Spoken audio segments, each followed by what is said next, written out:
Man, the latest episode of ReZero kind of puts you in a little mind melt. And I know Subaru himself is going through a lot over the twisted stuff that he just went through thanks to lust. More than that, Greed just doubles down on what he was talking about before. That's crazy. He's like, hey, Emilia, I'm sorry. Oh, was that statement just too much for you? I'm so sorry. But please answer the question. Emilia's like, what are you even talking about? So Emilia has to deal with Greed right now and one of the wives that are brainwashing the Greed.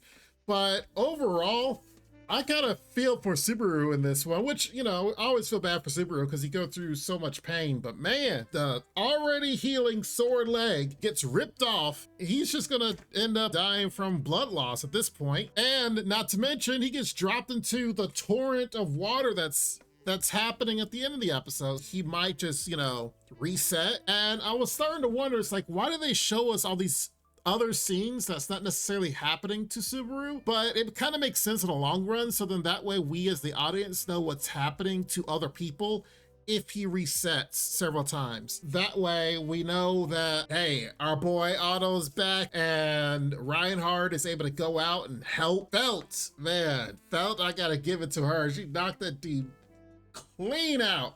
And for those that have never been hit by an actual wine bottle, like a real one, they're not that easy to break. I mean, this is not like some movies where, you know, there's super fragile, made of sugar and can break easy.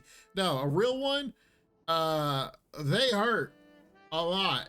So that dude is out cold. In Lust's abilities, what we can see is, for the most part, she's a shapeshifter. And it seems she's able to change her shape herself into that of the dragon that we've seen previously, and or whatever else she wants to. Any animal, person, you know, being, and then take on their form, talk like them. And it wouldn't surprise me if she also get their thoughts as well, because when she transformed into Emilia, she kind of like was repeating stuff Emilia said in the past. So it's like, that's a little weird. But overall, it looks like Lust, like we can kind of see why the Witch's Cult characters are named after what they're named. And my key thing was, okay, why is she called Lust? What is her crux? What is the axe that she has to grind? Well, it looks like her philosophy is the fact that, of course, she's able to transform other people into things as well. It seems like her thought process is, do you truly love something if it's transformed or no longer looks like the thing that it was originally? Lust was going off on Subaru and trying to be like, oh, Krush, don't you just love her? Just look at her. All those desires that I'm sure that you've had. I'm just gonna transform her away into something else. And then, you know, what happens if Lust herself transforms Emilia? You know, what is his feelings towards that? And which just mind screwed Subaru to the point that dude is just stun locked. Like, I don't know what to do. I'm like, dude, if you don't get up and punch her or something, it's like, just because she looks like Emilia doesn't mean, I'm like, oh, there's Emilia right there, you know, that you can't do anything. But of course, this is Subaru we're talking, and he's got to learn things the hard way several times at the cost of his own life. And it's crazy that the dragon they first saw when they went inside was somebody else, one of the hostages. And then there's a room full of flies that are hostages. So it's like, is there a way to get them to transform back? Or is he able to, I guess, get in there earlier before she changes them? I don't know, but as far as things is happening for Subaru this go around, he's kind of has a hard time, that's for sure. And Lust herself, whether or not she's acrobatic or able to do whatever, she knows what she's doing when she's able to get wings and able to transform parts of her body into like the dragon form or tiger form or whatever. Yeah, she bounced Subaru around the walls and the ground, literally. So I was surprised Subaru was able to get up after some of those hits, because it looked like any one of those hits would cause internal bleeding and he'll just die that way. But, you know, it's like, you know what? You might have some internal bleeding. But let's just take this leg off. There you go. Now it's flowing well.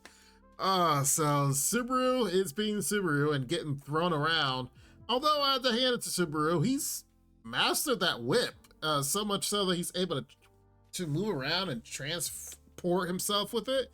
It's just like, wow, okay, a year's worth of whip training apparently does wonders for somebody. Finally, whenever they decided to talk about Anastasia, which was interesting they went back to her, but it makes sense because she's getting attacked by Wrath. All these guards, they're like, yeah, Anastasia, leave it to us. We'll defend and you go run off. Yeah, I see nothing but dead people here. I see they're all dead. I mean, it's gonna be an absolute bloodbath. It's gonna be crazy. They're gonna go in there gung-ho and try to go after Wrath, and she's gonna do her reflective spell on them, and you know, if they do anything to her, they get injured. It's just a matter of time. And although I will make one little note that it was pretty funny on Anastasia, like at first couldn't do anything on her ankle, and then all of a sudden as they're about to leave, she's like running, yeah, full sprint, like, oh, I guess that ankle's fine now. Kind of weird. It's like, I don't think that's supposed to be, I don't think that's a plot hole or anything. It was just kind of like, oh, I guess she's fine now. But yes, these defenders, which apparently they were the ones that helped Otto from dying from gluttony, because they left that up in the air as far as what happened to Otto, and he's alive. He's able to help Felt, save them. But Anastasia, I don't know what her like main purpose is. Like, she's, of course, as we know, has all the money and was the one that brought all the other royal candidates to this city. So that made me suspect her as far as, you know, some affiliation with the witches cult, which it wouldn't surprise me because she also is all about money and such. But now that everyone's kind of attacking her to a degree, it's kind of like, okay, maybe she's not in on it, but, you know, I'll still keep my eye on her, because just because they've shown us the girls that are going to be the royal candidates doesn't mean they're always going to be on the up and up. This dude just literally gives her ownership of the city. Like, his speech and the way he was saying was as if he's like, okay, he already said that the Council 10 are non-responsive and they figure that they're probably dead. But he's like, okay, well, here, I'll give you this, which seems to me a bit like the keys to the city. And it's like, I don't know what the reasoning is, but if she is allied with the witches cult, I mean, to be honest, everything's kind of going her way. And whomever is the one that's the mastermind over this, the witches cult is moving in. They're winning on all fronts, even more so than they were on previous episodes. So they, you know, the allies don't have really a good footing. So yeah, if there's any of these candidates are allied with the witches cult right now, everything's going their way, especially this girl. If her intention, for example, was to ally with the witches cult to gain access to the city or own the city and all the secrets thereof, he's done it in this moment. I don't know if that's true or not, and there's still, you know, I still have my eye on her. But overall, great episode. I mean, ReZero's been knocking it out of the park with every episode for this season.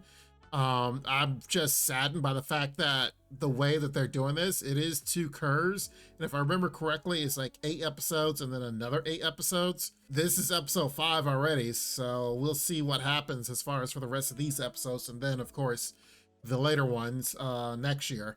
But for right now, great, amazing season. Tell me what you guys think. Make sure you guys like the video. Make sure you guys are subscribed, because we'll definitely, you know, discuss this and several other anime here on the channel. Don't be a stranger. I'd love to see you guys more.